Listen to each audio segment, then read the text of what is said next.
Arrivé en 2015, le frelon asiatique est aujourd'hui en 2023 en augmentation. Un fléau pour les apiculteurs, se retrouvant parfois démunis devant l'invasion du frelon asiatique. Celui-ci détruit parfois les ruches en quelques jours, réduisant à néant le travail de ces passionnés. La ville d'Houdemont s'organise avec ses apiculteurs du rucher Houdemontais, à côté de Nancy, en distribuant des pièges, tandis que d'autres apiculteurs s'organisent pour sécuriser leurs ruchers. Tous sont bien seuls actuellement pour lutter contre l'insecte. Le frelon asiatique, cette année, maintenant il se manifeste d'une façon très prégnante sur le département. Il est arrivé en 2015. Et jusqu'à présent, on a eu de la chance avec la météo, mais cette année, on a une augmentation très nette des nids. Le problème du rucher, c'est qu'il a à peu près 9 ans d'existence et l'année qui a suivi l'année d'installation en 2015, le frelon asiatique est venu prédater nos abeilles. Très mauvaise surprise. Donc bien entendu, la première démarche a été de se signaler comme étant victime du frelon asiatique, parce que beaucoup d'apiculteurs hésitent à s'auto-désigner, je ne sais pas pourquoi d'ailleurs. Et donc nous sommes officiellement recensés comme victimes du frelon asiatique depuis 2015. Donc les premiers recensements ont été faits auprès de différentes instances apicoles comme les GDSA. Et ma foi, la grande solitude de l'apiculteur confronté à ce problème, c'est qu'il doit faire face à ce fléau par ses propres moyens. En 2004, le frelon asiatique est arrivé dans la région de Bordeaux, en Gironde. Nous sommes maintenant en 2023 et il est bien présent sur notre territoire. À l'époque, quand j'ai passé une formation de TSA, c'est-à-dire de technicien sanitaire apicole, qui intégrait justement une connaissance sur le frelon asiatique, et je l'ai passé en 2018. On avait du mal à trouver quelques individus pour justement nous montrer à quoi ressemblait un frelon asiatique. À l'heure actuelle, beaucoup de ruchers lorrains sont impactés et on peut trouver des individus à foison. J'ai encore l'exemple d'un apiculteur qui en a tué à peu près une centaine en moins de 2 semaines. Il vient servir directement sur les planches d'envol, il capte une abeille, il la décapite et il prélève le thorax, chargé de protéines dont il a besoin pour alimenter ses larves. Et donc là, notre problème depuis 9 ans, c'est que le frelon investit les ruches, pénètre dans les ruches et ruine totalement la colonie, la met à mort. Alors le nid actuel, il ne sera pas réutilisé l'an prochain. Donc les femelles fondatrices vont partir à l'automne. Elles vont aller se réfugier dans des endroits bien à l'abri et au printemps, elles vont créer ce qu'on appelle le nid primaire. Et ensuite, à un certain moment, quand les larves seront écloses, les ouvrières, elles vont recréer un deuxième nid. Et ce nid-là, il va aller se percher beaucoup plus haut. Et c'est là toute la difficulté pour suivre le frelon. Donc l'idée, c'est de faire un piégeage de printemps pour éliminer toutes les femelles fondatrices, sachant qu'on n'y arrivera pas. Il faut bien compter maintenant qu'on va vivre avec le frelon asiatique, qu'on n'arrivera pas à l'éradiquer, qu'on fera baisser la pression.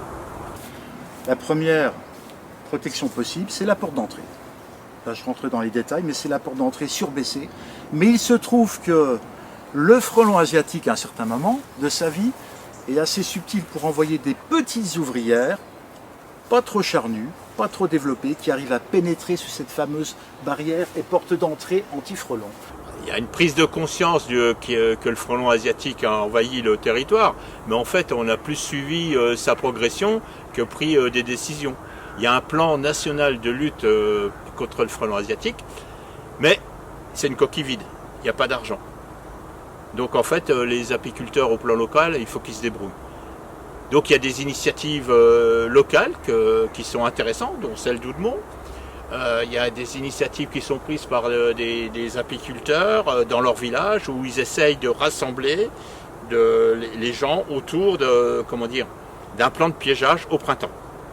Un phénomène qu'on a observé avec ma femme, Pascal, c'est que les conditions climatiques pèsent directement, je regarde un frelon là, qui est en train d'attaquer les abeilles, pèsent directement sur le moment où les frelons asiatiques attaquent les abeilles. Auparavant, les 4 années précédentes, le frelon attaquait fin juillet. Là, il attaque plutôt un mois plus tard. La prédation s'opère toujours un mois plus tard, mais les moindres. C'est comme si le frelon s'était déporté sur d'autres cibles dans cette même vallée. Là, ce qu'on appelle la vallée Colline Libération. Personnellement, je m'en porte bien. La prédation est moindre, mais elle continue d'exister. Si vous voulez des chiffres, il y a à peu près en 2016-2017, je suis certain que je perdais à peu près 15% de mes colonies dues au stress et aux frelons rentrés directement dans les colonies. J'en suis certain, puisque les colonies mortes, je les ai retrouvées avec des frelons asiatiques dedans. Donc les abeilles se sont sacrifiées, mais les abeilles aussi sont mortes, les colonies sont mortes. Donc il est certain que ces 20% de colonies mortes sont dues aux frelons asiatiques, et non pas au varroa, qui est un acarien, c'est un autre problème. En 2023, on a à peu près sur notre centaine d'adhérents, je dirais 90 à 95 ruchers répartis. Et je peux vous dire qu'on a quelques dizaines de ruchers impactés, dont certains en agglomération, ça devient presque intenable. Il est déclaré comme espèce invasive. Donc à ce titre-là, les pouvoirs publics n'interviennent pas. Sauf en cas de présence de nid auprès d'un EHPAD, d'une école, etc. Et encore faut-il insister pour qu'ils interviennent. Donc nous, à Happy Est, on a dit qu'est-ce qu'on fait pour nos adhérents. Donc on a 2 adhérents qui ont subi une formation, pris une formation spécifique pour intervenir dans la destruction des nids. Et ils offrent donc un tarif préférentiel à nos adhérents, à nos seuls adhérents. Sachant qu'ils n'interviennent que dans le cas où les nids sont impactés, et donc il faut absolument détruire les nids qui sont à proximité, mais encore faut-il les trouver. Et donc c'est maintenant qu'il faut tenter de les détruire. Avec notre conseil d'administration, nous avons décidé d'engager une action unique sur l'agglomération nancéenne, c'est d'engager une campagne de piégeage. Nous en avons parlé à notre municipalité, qui est un partenaire depuis le début sur le dynamisme de notre association. Et on a décidé justement d'acheter un ensemble de pièges Jadprod que vous avez derrière moi. Et une vingtaine de pièges ont été donc achetés par la commune et un groupe de sentinelles frelons a été mis en place. Alors ce que nous avons décidé de faire, c'est de bâtir un maillage sur le territoire. Nous avons organisé aussi une réunion publique afin d'en informer les personnes qui seraient justement intéressées de posséder donc un de ces fameux pièges, et on a réuni ça sur un petit groupe de discussion. Comment se déroulent les phases de piégeage? Elles se déroulent sur 2 phases. La première phase, on va dire au printemps, quand les fondatrices sont à la recherche de protéines, parce qu'elles sont les seules individus à bâtir le nid initial. Et on a donc installé des pièges judicieusement sur le territoire, espacés à peu près de 500 à 600 mètres chacun. La première phase donc, de piégeage s'est arrêtée à peu près ici, sur Houndemont, en périphérie de Nancy. S'est arrêtée, je dirais, en fin juin. Et la deuxième phase a débuté donc pour nous. Alors quand je dis la deuxième phase, ça veut dire que là, on a commencé à vouloir protéger plus nos ruches. Parce que sur la deuxième phase, on a surtout des nids qui ont peut-être été en développement. Et là, nous sommes sur des frelons asiatiques qui vont essayer de prédater nos abeilles pour nourrir justement les nids en développement. Et pour dans ce nid, à l'avenir, vers le mois d'octobre, et qui en plus est très très chaud cette année, comme on peut le constater en 2023, nous sommes à cette heure-ci, il fait presque 15 degrés en Lorraine. Vous imaginez bien que ce n'est pas ce qu'on a d'habitude. Nous sommes plutôt dans les températures aux alentours de 3-4 degrés en pleine journée. La deuxième phase de piégeage, elle va être simple, et c'est surtout peut-être aussi d'essayer de capturer ces fameuses fondatrices.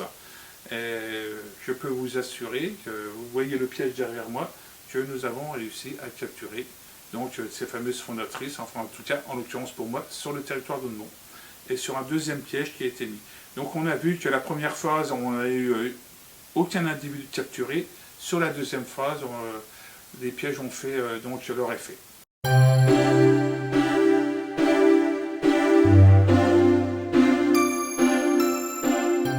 Donc, concernant les pièges, en voici un, qu'on appelle le piège Jadprod. Donc ce monsieur Jacques Prod, on l'a rencontré pour la première fois au congrès d'apiculture, entre apiculteurs, au congrès de Clermont-Ferrand. C'est en 2016 déjà, on est en 2023. Donc le piège a été affiné, et ça c'est un piège hautement sélectif. Moi je suis partisan de ce piège, avec un cône qui permet vraiment de sélectionner le frelon asiatique. Par exemple le frelon crabreau, le frelon européen ne peut pas pénétrer dans ce piège. Le frelon asiatique, oui. Les abeilles peuvent rentrer dedans, mais elles peuvent en ressortir. Tout est affaire de maillage et de conception. C'est propre. L'appât est dans la cage inférieure, séparé de la cage où se trouve emprisonné le frelon. C'est un piège dont je suis très satisfait. Reste à savoir le bon moment où il faut piéger, mais ça c'est une autre affaire. Second piège à frelon asiatique, beaucoup plus sophistiqué et surtout beaucoup plus onéreux, parce que pour l'instant je n'ai pas parlé d'argent, ce sont les harpes électriques. Donc ces harpes électriques autorisent le passage des abeilles. Les fils sont assez espacés pour laisser passer l'abeille, mais le frelon, à l'envergure plus large, quand il touche les deux fils, se fait électrocuter. Ces harpes électriques sont alimentées directement par la centrale solaire qui est là-bas, un peu plus loin à droite. Et vous avez ici 7 harpes électriques sur l'ensemble du rucher. La harpe électrique plus la centrale solaire, c'est quand même 1100 €. Vous ajoutez les pièges Jacques Prod dont je parlais précédemment, on est à 1500, 1600 €. Cet argent-là sort directement de ma poche. Aucune subvention, aucune aide financière de qui que ce soit. Donc, il faut bien savoir que l'apiculteur s'autofinance et finance ses pièges de lutte contre le frelon asiatique. Est-ce qu'il est efficace par rapport au précédent? Quelle est la différence? Alors, le frelon asiatique est particulièrement intelligent. Donc là, j'ai appris cette année, ces harpes ne sont en place que depuis le mois d'août. Donc depuis un mois et demi. Donc il faut que je change le positionnement de ces harpes dans le but d'attraper le maximum de frelons asiatiques. Mais il est efficace. Et je remercie Thierry Collin qui m'a recommandé ces harpes électriques qu'il a lui-même mises en place sur son rucher de prairie.